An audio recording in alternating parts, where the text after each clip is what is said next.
sommes enfermés là sans rien pouvoir voir ni entendre. Sang-froid, général. Du sang-froid. Donc se joue le sort de la France? Et le mien? Le nôtre. Roger Ducos et moi avons autant à perdre que toi. Et si tu es victorieux, tu gagneras plus que nous. Non, pas du tout. Une fois élus, nous assurerons le pouvoir tous les trois. C'est entendu comme ça, je n'ai qu'une parole. Tu n'as qu'une seule parole? Oui. Oui, Murat. Quoi? Mais parle donc, bon sang, au lieu de jouer au sémaphore, ça y est? Non. Ils ont voté? Talleyrand vient juste d'arriver. Il voudrait te voir.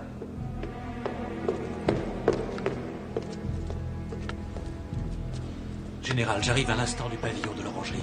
Les choses ne semblent pas exactement se passer de la façon dont vous l'espériez. Si mon frère n'est pas capable de se faire obéir de ces gens-là, à quoi ça me sert qu'ils soient leur président? Leur président, pas leur général. Les députés, ça ne se manœuvre pas avec autant de facilité qu'un régiment. C'est ce que nous allons voir. Soldats, avec moi!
Ils ont essayé de me poignarder.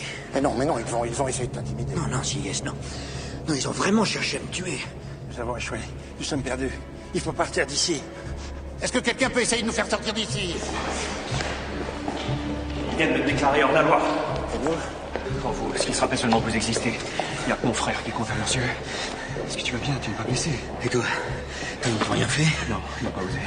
J'ai tout de même quelques partisans. Je ne sais pas comment tout ça a pu dégénérer. Écoutez, président, le passé est le passé. La chose la plus importante maintenant, c'est de nous sortir d'ici, sains et saufs. Il n'y avait rien à craindre. Murat est là, dehors, avec toutes ses troupes. Murat, bon Dieu, Murat. J'avais presque oublié Murat. Qu'est-ce que tu vas faire? J'y retourne parce que j'ai une armée dehors, et moi avec une armée. Il n'a pas le droit, voyons. Ils l'ont mis hors la loi. Eh bien, il va les mettre hors la salle.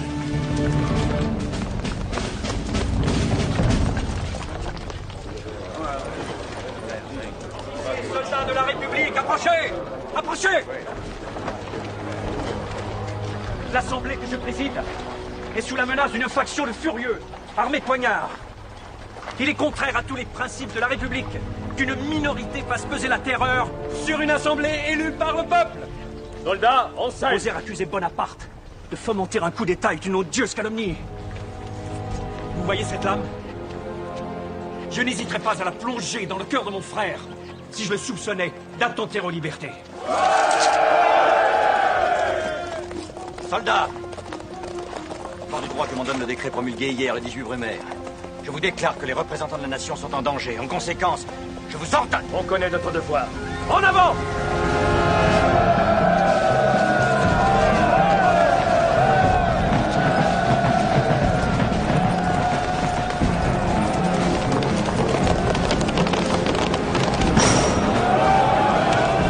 Citoyens représentants, je vous informe que votre sécurité n'est plus garantie à l'intérieur de cette enceinte. Et je vous ordonne de quitter ce lieu sous la protection de l'armée. Grenadiers, en avant! Tout le monde, dehors!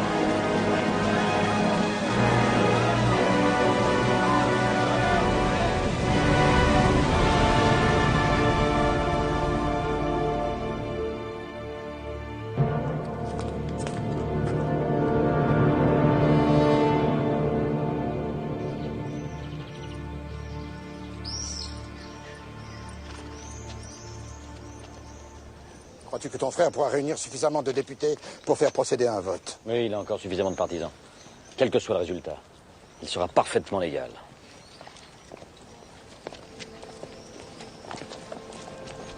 Les députés ont dissous le directoire. Ils créent à sa place une commission consulaire exécutive composée du général Bonaparte et des citoyens Sieyès et Roger Ducos. Tous trois porteront le titre de consul de la République française. Le décret prend effet immédiatement. Officiers, faites présenter les armes au consul de la République. Présentez vos armes. Vive Bonaparte!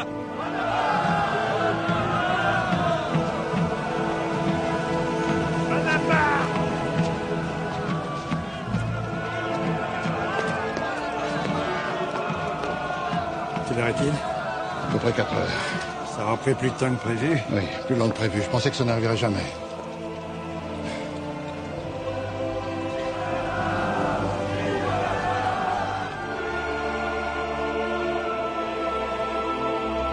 Yakuza